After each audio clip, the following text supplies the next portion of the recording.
everyone, welcome back to another video from Gameplay Classic. In today's episode, we will be learning how to change gender in Mobile Legends Bang Bang.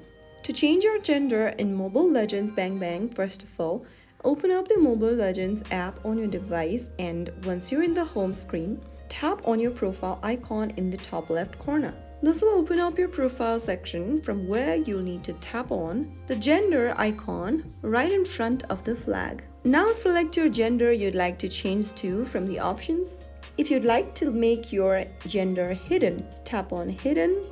If you want to reveal your gender, then pick from male or female.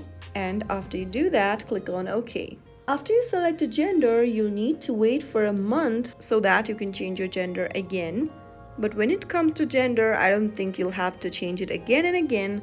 So after you make a change or correct your gender on your profile, click on OK, and that's how you easily do it.